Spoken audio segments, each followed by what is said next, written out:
मिर्जा जान निवाज हैं? नहीं है? अरे हाँ भाई, नहीं है तो नहीं है। मिर्जा जानवाज साहब इस वक्त घर पर तशरीफ नहीं रखते हैं। तो आप हमारी जान लीजिएगा क्या? अरे भला हम आपकी जान क्यों लेंगे? जान तो जिसने लेनी थी वो ले चुका। हा? मिर्जा कब तक आएंगे ये बता दीजिए।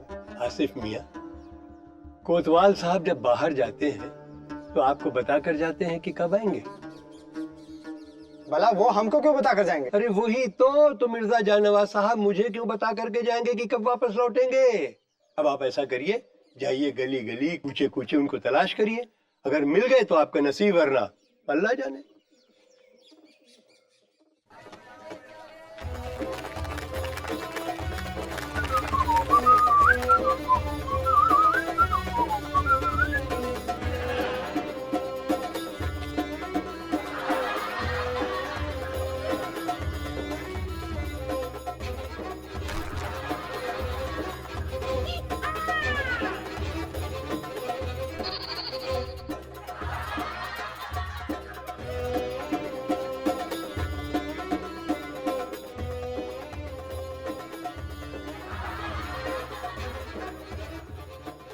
साहिबान, मेहरबान, कदरदान, ये है वो प्यारा सा नाजुक सा दिल जो कुछ साल पहले मैंने अपनी महबूबा को दिया था। और अब वो महबूबा बीवी बन चुकी है। और ये है वो दिल और उसके शरीर का आकार। आप में से चाहिए क्या किसी को? चाहिए? लो ना।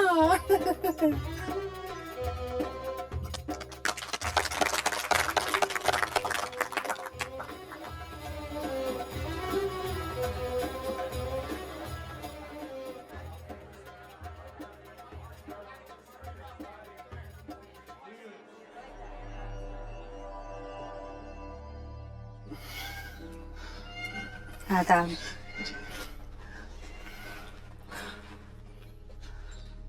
बुरा ना माने तो मैं पूछना चाहूंगी कि सबको हंसाने वाला खुद क्यों रो रहा है? जी, घर पर बीवी बीमार है और मैं यहाँ पर उसी बीवी का नाम लेकर दुनिया को हंसाने का काम कर रहा हूँ। और ऊपर से मालिक ने कहा है कि आने वाला एक भी आदमी नहीं हंसा तो मुझे काम से निकाल देगा। जी, खुदा हाफिज।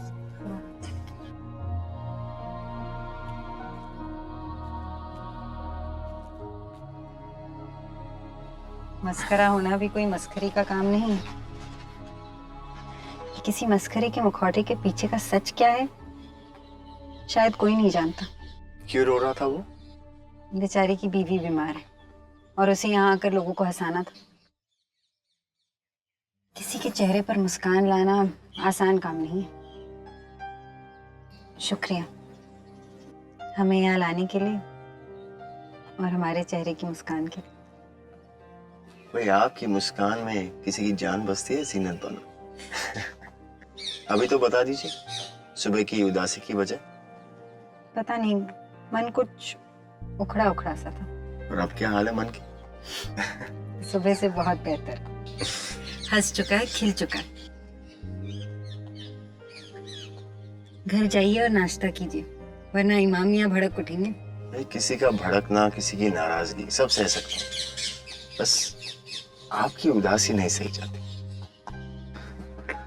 आदाब जनाब, सुबह से ढूंढ रहा हूँ आपको। 2 बार आपके घर भी होकर आया हूँ और 2 बार इनके यहाँ भी। कोतवाल साहब ने याद किया है आपको। फिर एक हादसा।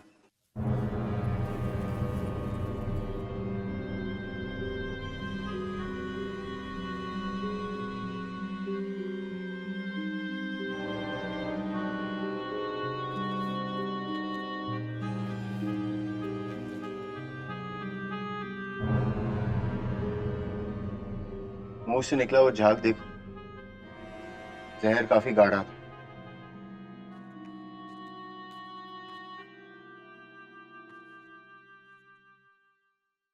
राजा साहब की छोटी रानी पद्मिनी। छोटी रानी? कितनी शादियां की है राजा साहब ने? 2। जो उनकी बड़ी वाली रानी थी वो तो पहले एक बीमारी में चल बसी थी, फिर ये दूसरी शादी की थी उन्होंने। और भाईजान यहाँ पे ना लोगों ने बताया कि जब से दुल्हन बन के हवेली में आई थी कभी नहीं मुस्कुराई। राजा साहब ने लाख कोशिश करके देख ली, कोई फायदा नहीं हुआ। ये जिंदगी भर उदास ही रही। जिंदगी भर उदास है और मुस्कुराए भी तो ऐन मौत को गले लगाते वक्त। अजीब बात है ना। इनका जहर देख के तो ये लग रहा है कि किसी हवेली वाले का ही काम है ये। बाहर वाले का भी हो सकता है शाम से, या फिर खुद का भी।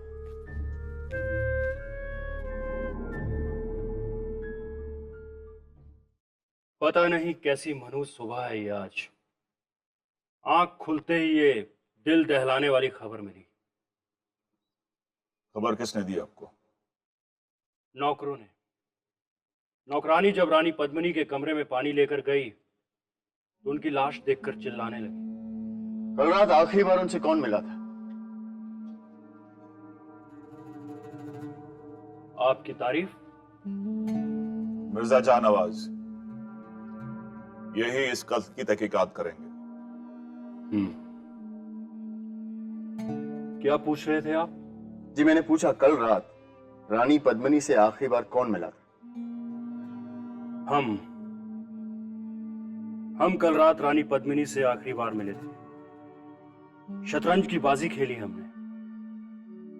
रानी पद्मिनी ने शिकस्त दी हमें। उसके बाद वो अपने कमरे में सोने चली गई और सुबह ये राजा साहब, उनकी मौत के दो कारण हो सकते हैं। या तो उन्हें किसी ने जहर दिया है या फिर उन्होंने खुद ही अपनी। कैसी बेतुकी बात है ये? हम कह चुके हैं कि कल रात वो खुश थी, हमें शिकस्त देकर गई थी। मुस्कुराती हुई? मुस्कुराहट तो नहीं थी उनके चेहरे पर, लेकिन अब है।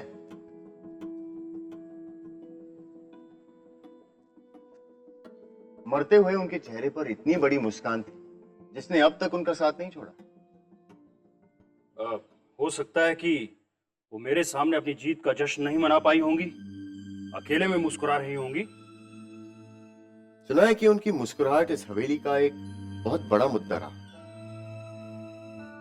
जी हाँ, ये जरूरी नहीं कि भगवान जिसे अच्छी सूरत दे उसे अच्छी सीरत भी दे। उस खूबसूरत चेहरे पर हमेशा एक अजीब सी उदासी छाई रहती थी। कोई खास वजह? नहीं मालूम। बहुत जानने की कोशिश की, डांट कर, प्यार से, लेकिन कोई जवाब नहीं। उस खूबसूरत चेहरे पर मुस्कान लाने की हर मुमकिन कोशिश की। दुनिया को हंसाने वाला एक मस्खरा भी रखा, वो भी नाकाम होकर लौट गया। भाई हमने तो सुना है कि आजकल अगर कोई मस्खरा किसी को हंसा ना पाए तो कोई टोले से काम नहीं देते। जी हाँ, वो मेरे पांव पर गिर गया और गिड़गिड़ाने लगा। तब हमने उसे वचन दिया कि ये खबर हवेली के बाहर नहीं जाएगी कि आप रानी पद्मिनी को हंसाने में नाकामयाब हैं। इस मस्खरे का नाम क्या था? भानुदास।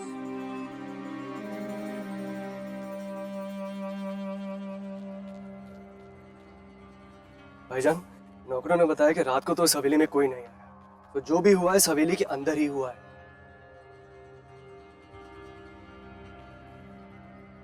उन दोनों दरबानों से भी मिल लिया जाए जो रात भर पहरे पर हो। जी बुलवाया मैंने उन्हें, पर भाईजान उन दोनों में से सिर्फ एक पहरेदारी पर था, जो दूसरा उसकी बीवी की तबीयत खराब थी, इसलिए कल रात को वो जल्दी चला गया था। तो तब तक यहीं आसपास देखते हैं। जी। क्यों भाई, आप हमें अपनी हवेली नहीं दिखाएंगे? जरूर सरकार। तो चलिए।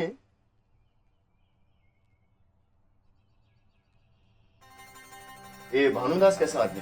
मस्क रहा था जी, बहुत प्यारा आदमी था। हुजूर, हवेली में सभी लोग उसे बहुत पसंद करते थे। कई दिनों तक तो लगातार आता रहा। सबका दोस्त बन गया था वो। रफीक का तो भाई जैसा हो गया था। रफीक कौन? वो दरबान जो कल रात को जल्दी चला गया था क्योंकि उसकी बीवी की तबीयत खराब थी। जी वही।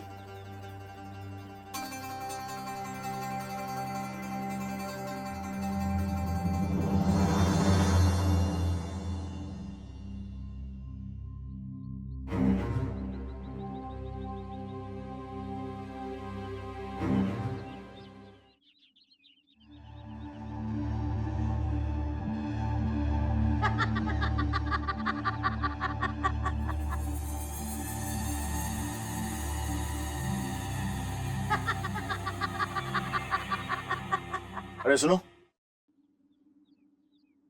ये हंसने की आवाज किसकी थी? कौन सी आवाज जनाब? मुझे तो कोई आवाज सुनाई नहीं दी। अब आपको किसी हंसने की आवाज सुनाई थी? हम? नहीं भाईजान, मुझे भी कुछ नहीं सुनाई दिया। क्या हुआ?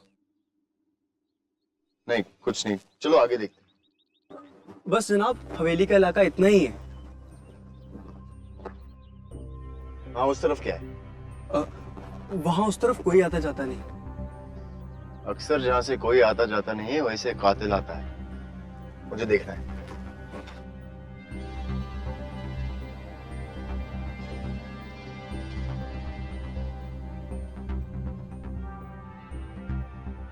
तुम तो कह रहे थे यहाँ से कोई आता जाता नहीं, तो ये निशान, और ये निशान बहुत पुराने नहीं, और वो घोड़े के लीद। कल रात को कोई यहाँ आया था, बल्कि एक नहीं दो थे। एक यहीं ठहरा और एक हवेली की तरफ जाकर वापस लौट आया। लीजिए जनाब, ये दोनों भी आ गए। आप कल पूरी रात पहरे पर ही थे। जी जनाब। किसी को आते जाते देखा? ऐसा तो कुछ नहीं देखा जनाब। कैसे देखेंगे आप? सोता हुआ इंसान कुछ नहीं देख सकता। कम से कम यहाँ आने से पहले मुंह तो धोकर आते। जनाब, रात भर सो नहीं पाया। कोई बात नहीं मोहन मियाँ, नींद सबको आती है, लेकिन अक्सर काम पर सोने वाले मुसीबत में पड़ जाते हैं। और आप रफीक मियाँ, आपकी बीवी की तबीयत कैसी है? अब अच्छी है। सुना है कि आप भानुदास के बहुत गहरे दोस्त बन गए थे। जी हाँ, मतलब वो इंसान ही अच्छा था, सभी पसंद करते थे। और उनका मस्करा, क्या उनकी बातों पर, हरकतों पर लोग हंसते? लोग हंसी से लौट जाते थे जब वो मस्करी करता था। बस रानी पद्मिनी के चेहरे पर वो कभी हल्की सी मुस्कुराहट भी नहीं ला पाया। और ये भानुदास रहता कहाँ है? पता नहीं, सुना था कोई दूसरे शहर से था। कहाँ रहता था, किस टोली के साथ काम करता था, मुझे कुछ नहीं मालूम। ठीक है, आप दोनों जा सकते हैं। जब जरूरत होगी बुलाएंगे।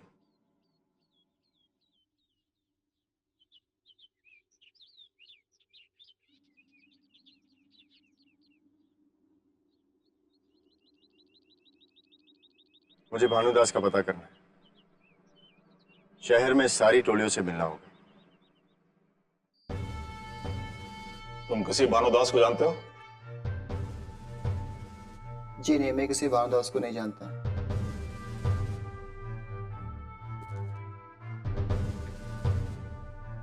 जी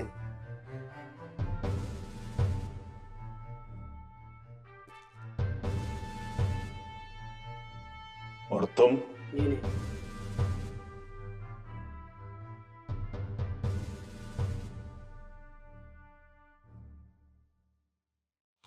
आप लोग जा सकते हैं।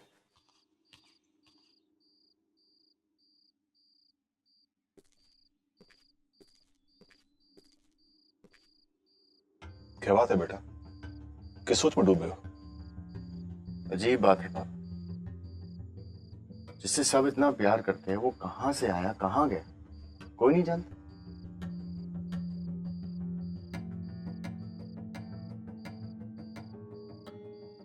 मैंने बाकी टोलियों को बुलाया है, तुम कहो तो उन्हें अंदर बुलवा लूं? बाबा, आप उन्हें कल सुबह बुलवाइएगा और शहर में जितनी भी लावारिस लाशें हैं उनकी तफ्तीश कराइए। मैं आपको कल सुबह मिलता हूं।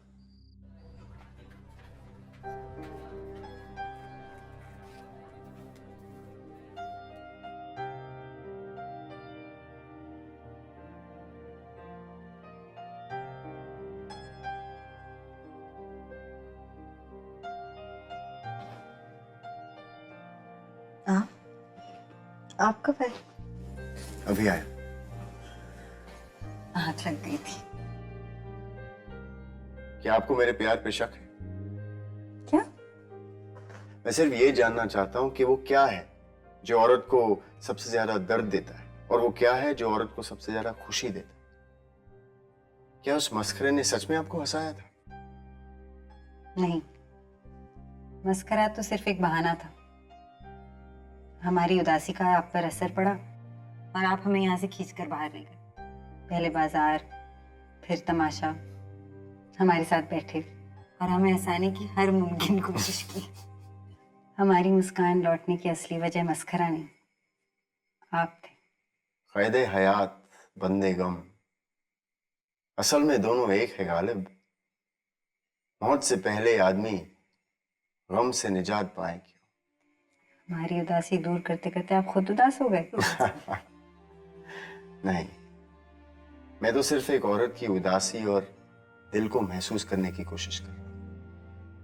इस मस्खरे के मुखौटे के पीछे का सच जानना बहुत जरूरी है। क्या जीनत बानो मदद करेंगी? हमसे कुछ भी मांगने की जरूरत पड़ी है आपको कभी?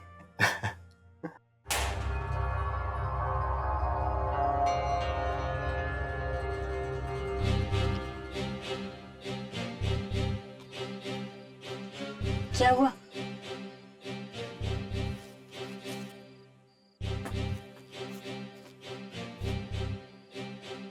गलत जगह ढूंढ रहे हो।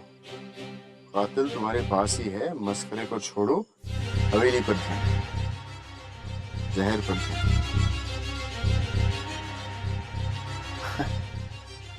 लगता है मेरे अलावा कोई और भी है जो इस तहकीकात से खुश नहीं है।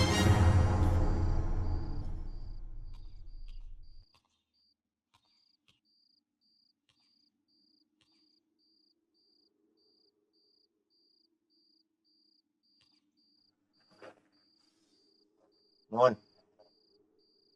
मोहन, मोहन,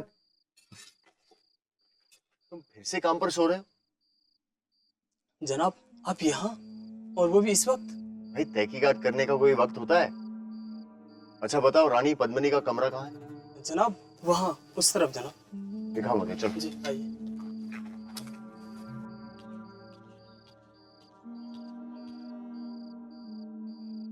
श्याम, तुम?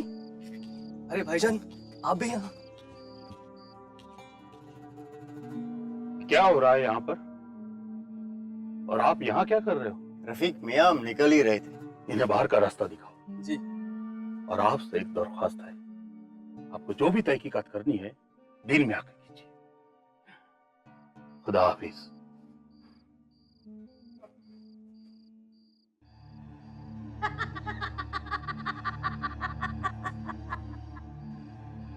आवाज सुनाई दी? जी भाईजान। जैसे कि कोई हल्के से हंस रहा हो। और भाईजान, कोई दिखाई तो दे नहीं रहा वहां पर। भाईजान, एक काम करते, चलते हैं यहाँ से, वरना रफीक नहीं आ गया ना फालतू में खिटखिट करेंगे अब। नहीं नहीं श्याम, यही मौका है हंसी तक पहुंचने का। एक काम करते हैं, तुम जाके रफीक के बारे में पता लगाओ। मुझे लगता है वो बहुत कुछ जानते हैं और मैं ऊपर जाता हूँ। या ये भी तो हो सकता है भाईजान कि ये रफीक खुद भी शामिल हो इसमें। आप ठीक कह रहे हैं भाईजान, पर आप अपना ध्यान रखिएगा, ठीक है?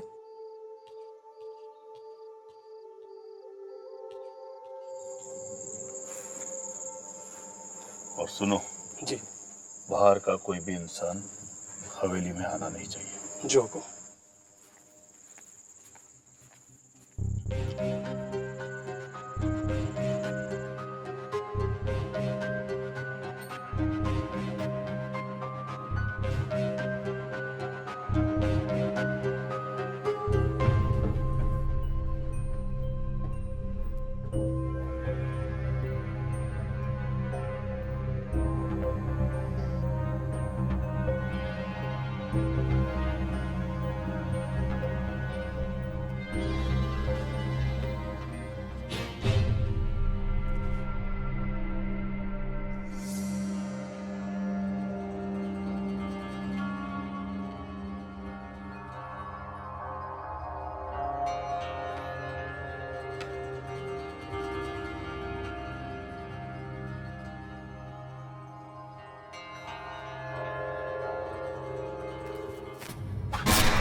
चोरी करने आए हो? चोर? देखिए, मैं चोर नहीं हूँ महारानी जी। तुम्हें कैसे पता हम महारानी हैं? कौन हो तुम? उस चंद्रभान ने भेजा है तुम्हें मुझे मारने के लिए? कह देना उस चंद्रभान से मैं नहीं मरने वाली, मैं जिंदा रहूं और हंसती रहूं उस पर और उसके हाल पर। मुझे यहाँ कैद करके नई रानी ले आया, मुझे अंधेरे में फेंक कर वो नई रानी के साथ खुशी के दिए जलाने चला था। क्या सोच रहा था वो कि मैं छटपटाती रहूंगी? मुझे पागल बताकर यहाँ बंद कर दिया। अब देख वो छटपटाएगा, जब तक जिंदा रहेगा इन हवेली की दीवारों पे पागलों की तरह अकेला सर पटकता रहेगा। बिल्कुल अकेला रह जाएगा, बिल्कुल अकेला। महारानी जी, क्या आपको वाकई यहाँ बंद करके रखते हैं?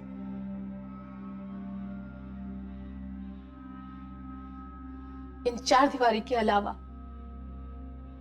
मेरी दुनिया सिर्फ उतनी ही है जितनी की इन खिड़कियों से नजर आती है।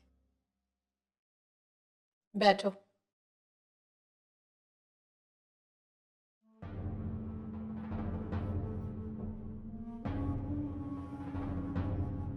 शुक्रिया।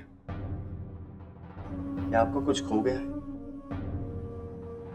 क्या तुम वापस दिला पाओगे? जरूर। ये तो अच्छा हुआ कि आपकी खिड़की के नीचे पड़ी हुई मिली, नहीं तो ये कीमती वायर किसी की भी नीयत डोल सकती है। उठो, उठो यहां से, निकलो बाहर, बाहर निकलो। तुम्हारी हिम्मत कैसे हुई मेरे कमरे में आने की? निकल जाओ यहां से।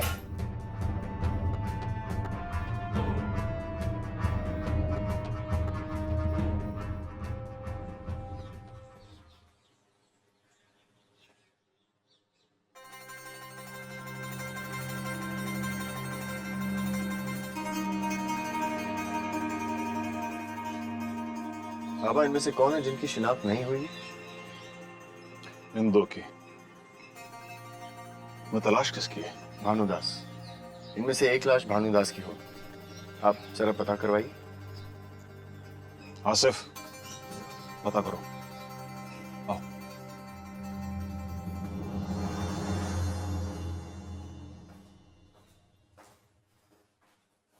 कहाँ मिलेगा है भानुदास? नहीं साहब, हम किसी भानुदास को नहीं जानते। 4 घंटे बर्बाद कर दिया हमारे। भानुदास भानुदास, हम क्यों जानेंगे उसे? एक औरत को भी हंसा नहीं पाया वो। तुम्हें किसने बताया कि भानुदास रानी पद्मिनी को हंसा नहीं पाए? जी जी क्या? बोल वरना अंदर कर दूंगा। ये तो सभी टोले वाले जानते हैं कि भानुदास रानी पद्मिनी को हंसाने में नाकाम रहा था। अगर वो किसी के पास गया तो कोई उसे काम नहीं देगा।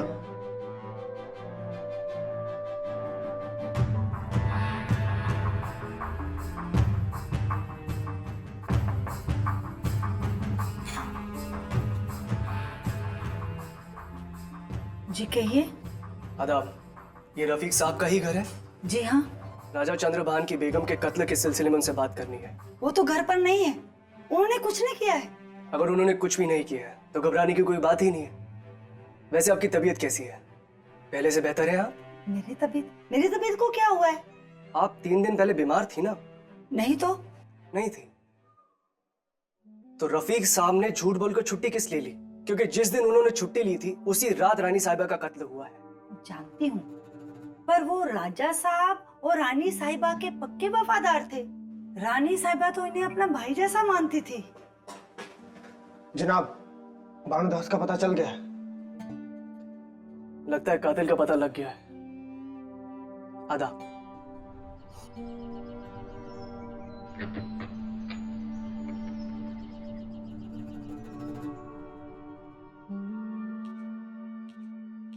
तुम्हारा शक सही निकला मिर्जा।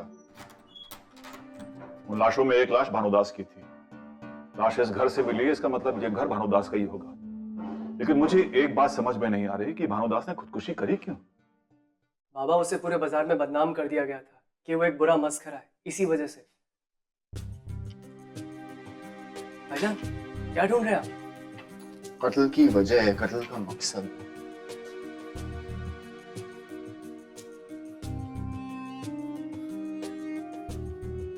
इस मस्खरे के मुखौटे के पीछे का सच जानने का वक्त अब आ गया।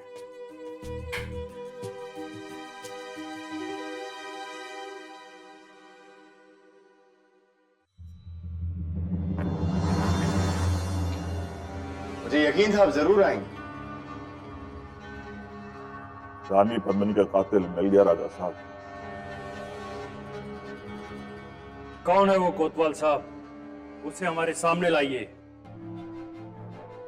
वो तो हम ले आएंगे राजा साहब, लेकिन उससे पहले आपको रानी पद्मिनी का सच जानना चाहिए। कैसा सच? भाई तो कहानी कुछ यूं है। एक उदास रानी जिसकी जिंदगी में एक मस्खरा है। वो मस्खरा पूरे घर के सामने अपने नुस्खे आजमाता, सब खिलखिलाकर हंसते, लेकिन रानी पद्मिनी का चेहरा फिर भी उदास ही रहे।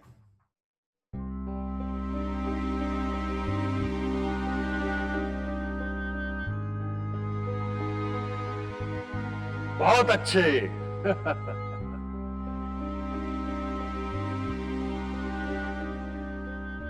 फिर धीरे धीरे रानी को अकेले में अपने नुस्खे दिखाने लगे, लेकिन हाल वही रहा। मस्खरा अपने नुस्खे दिखाता और रानी पर कोई असर नहीं। फिर एक दिन उसने सच में हार मानी। राजा साहब, मैं आपसे माफी चाहता हूँ।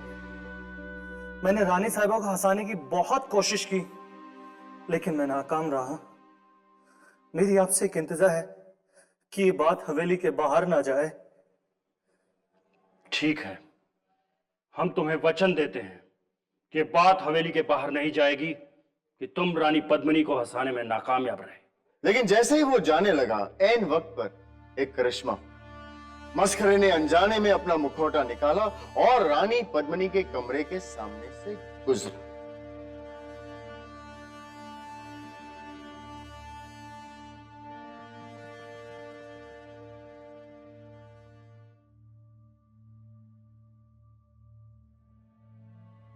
वो मुस्कुराई और उस मुस्कुराहट में खुशी थी, प्यार था, मोहब्बत थी। उस दिन से उस मस्खरे की नौकरी खत्म हो गई और मोहब्बत शुरू।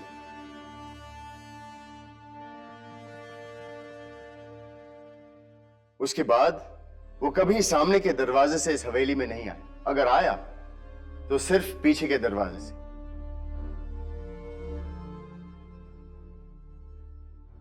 लेकिन धीरे धीरे इसकी भनक लोगों को लगने लगी।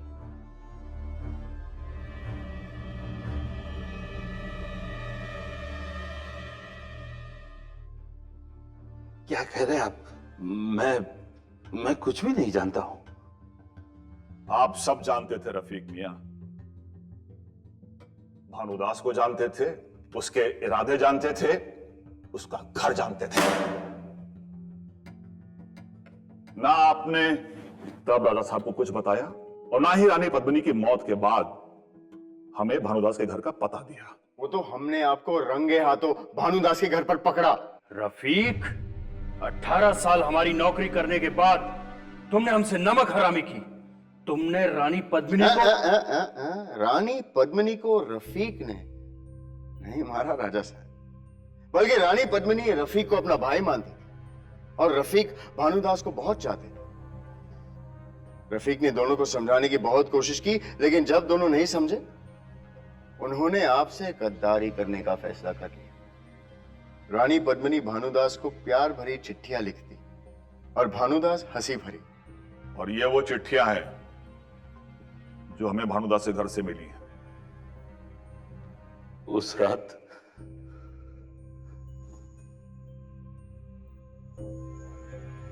भानु, हम कब तक ऐसे छुप छुप कर मिलते रहेंगे? और कोई चारा भी तो नहीं है। जी तो चाहता है तुम लाकर अपने साथ कहीं दूर ले चलो। तो ले चलो ना। तुम चलोगी मेरे साथ? जहाँ चाहो, लेकिन मैं इस नर्क में नहीं रहना चाहती। दरअसल रफीक उन दोनों की मदद कर रहे, इसलिए उन्होंने अपनी बीवी के बीमार होने का बहाना बनाया और छुट्टी ले ली। और उस रात रफीक सीधा भानुदास के घर गए और वो चिट्ठी ले जाकर उन्होंने सीधा रानी पद्मिनी को दी। उस चिट्ठी में महल से भागने की योजना लिखी थी और उसके साथ में था एक लतीफा जिसे पढ़कर रानी पद्मिनी एकदम से मुस्कुरा गई। और उसी वक्त जहर ने अपना असर दिखाया।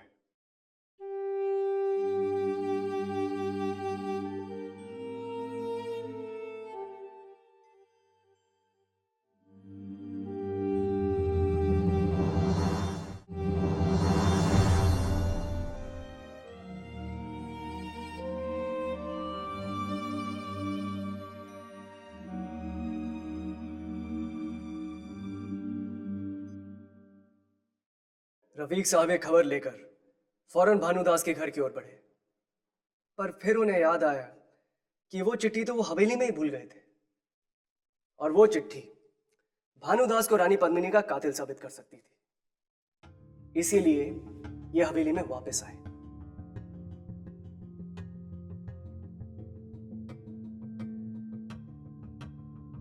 रानी पद्मिनी की मौत की खबर सुनकर भानुदास वो चौंका रह गया। वो रानी के पास जाना चाहता था पर मैंने उसे नहीं जाने दिया।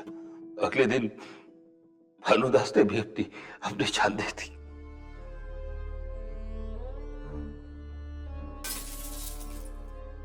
अगर रफीक सिर्फ मदद कर रहा था और भानुदास मर चुका है तो फिर रानी पद्मिनी का कातिल है कौन?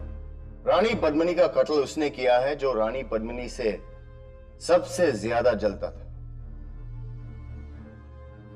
छोटी रानी की आखिरी मुस्कुराहट के पीछे इस हवेली में गूंजती हंसी हमें कातिल तक ले आई है राजा साहब।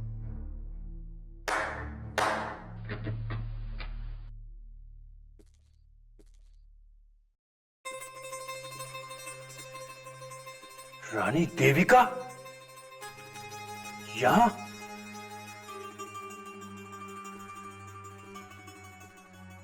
जी हाँ राजा साहब, रानी देविका। लेकिन सवाल यह है कि आपने इन्हें ऊपर बंद करके क्यों रखा और सारे नौकर इन्हें मरा हुआ क्यों कहते हैं? कोतवाल साहब, ये सब क्या हो रहा है? रानी देविका की दिमागी हालत ठीक नहीं रहती, इसलिए वैद्य जी के कहने पर हमने उन्हें ऊपर बंद कर रखा है। और आपके ये मिर्जा जानवास ये कहना चाहते हैं कि रानी पद्मिनी का कत्ल रानी देविका ने किया है। राजा साहब, रानी पद्मिनी की कत्ल गुत्थी सुलझाने के लिए हमें जो भी करना है हम करेंगे। मैंने नहीं मारा है उसे, वो मेरी बहन थी। ये बिल्कुल सही। और ये बात सच है कि इनकी दिमागी हालत पूरी तरह से सही नहीं है, लेकिन कुछ रिश्ते, कुछ बातें इन्हें अब भी याद है। हाँ, मुझे अच्छे से याद है वो दिन जब तुम मुझे ब्याह कर इस हवेली में रानी बनाकर लाए। मुझे वो दिन भी याद है जब तुम्हारा मुझसे जी भर गया तो तुमने मुझे बीमार बताकर ऊपर के कमरे में बंद करवा दिया। तुमने लोगों से ये कहा कि मैं मर गई हूं और मेरी ही छोटी बहन को ले आए ब्याह कर यहाँ पर। मुझे अच्छे से याद है कि तुमने छीनी है मेरी बहन की मुस्कुराहट, तुमने लिए है उसके प्राण। पागल है ये, वापस ले जाओ इसे। राजा साहब, क्या रानी पद्मिनी अकेले में भी शतरंज खेलने का शौक रखती थी? जब मैं उसके साथ खेलता था तो वो अकेली क्यों खेलेगी? उस रात उनकी जीत और आपकी हार कैसे हुई? आप दोनों ने क्या शतरंज की चालें चली, कुछ याद है आपको? ये कैसा सवाल है? किसी को भला चालें कैसे याद रह सकती है? जी मैं आपको याद दिलाता हूं।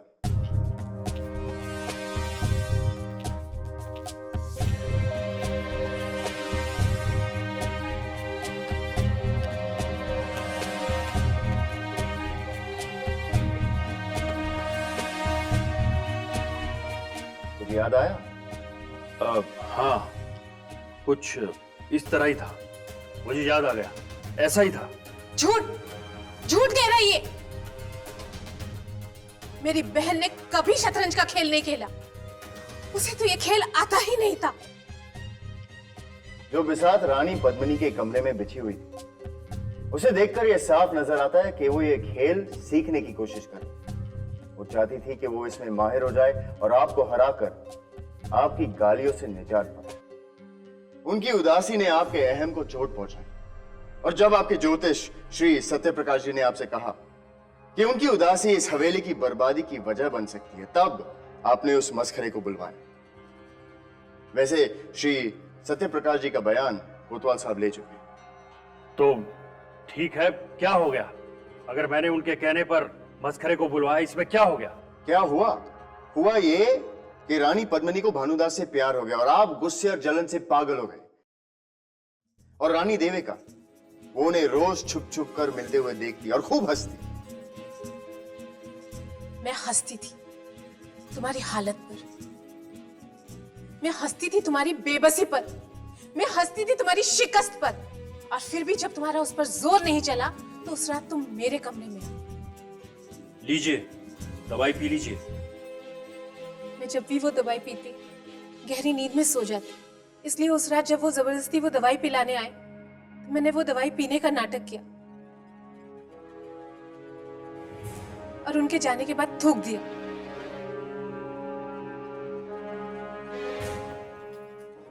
ये लो। ये क्या है हुजूर? जहर उस बेशरम बेहया रानी पद्मिनी के शरबत में मिलाकर उसे पिला देना।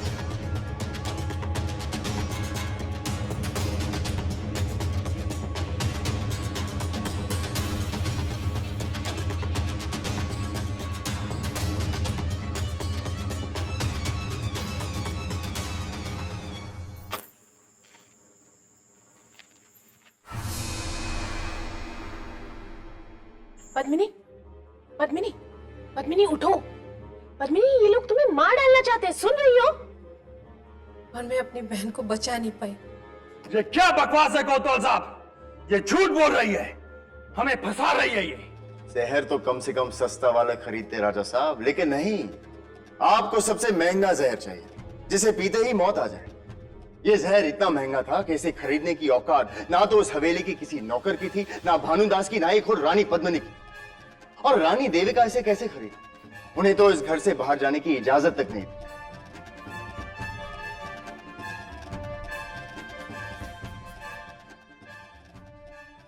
वो रात जीनत बानो के कोठे पे वो पत्थर आप ही ने फेंका, मैं जानता हूं। आप ही चाहते थे कि मैं वो मस्करे को छोड़कर हवेली और जहर पर ध्यान दूं।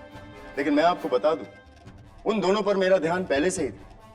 बल्कि जब मैंने लाश देखी थी, मैंने ये कहा था कि जहर बहुत गाढ़ा, लेकिन मैं चाहता था कि रानी पद्मिनी की उस मुस्कुराहट की तह तक पहुंचे। और इसके लिए उस मस्करे के पीछे जाना और सच्चाई जानना बहुत जरूरी है। चलिए राजा साहब, हमारी भी हुकूमत के मजे चख लीजिए। मिस्टर जानवास, आपका बहुत बहुत शुक्रिया। मुझे खुशी है कि इस रियासत को अपनी रानी वापस मिल गई। आदाब।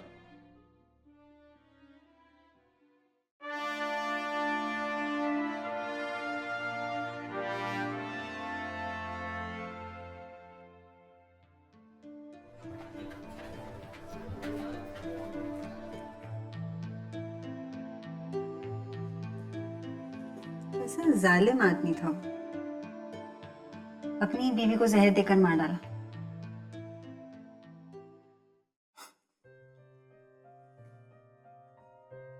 दरअसल उसे बर्दाश्त ही नहीं हुआ कि जिस औरत को उसके ऐशो आराम खुश न कर सके, उसे किसी जवान इंसान के प्यार ने दीवाना बना दिया। यानी आपको लगता है कि राजा सच में अपनी बीवी से प्यार करता?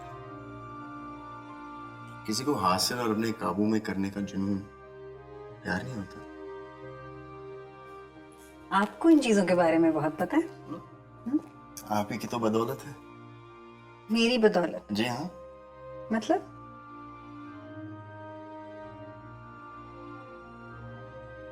मतलब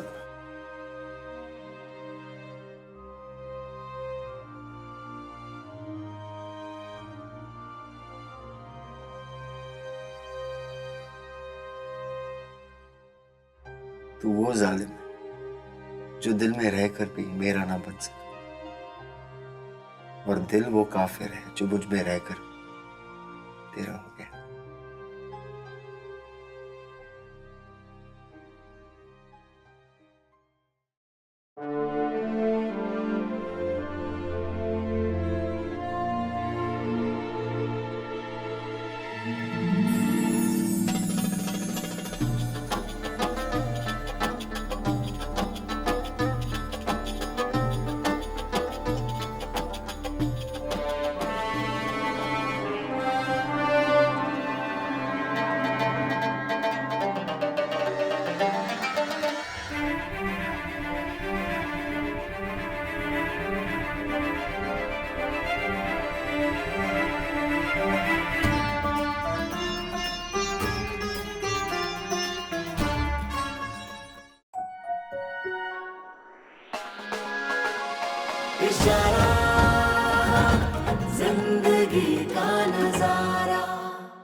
Like, share, subscribe and click on the bell icon to never miss an update from Ishara.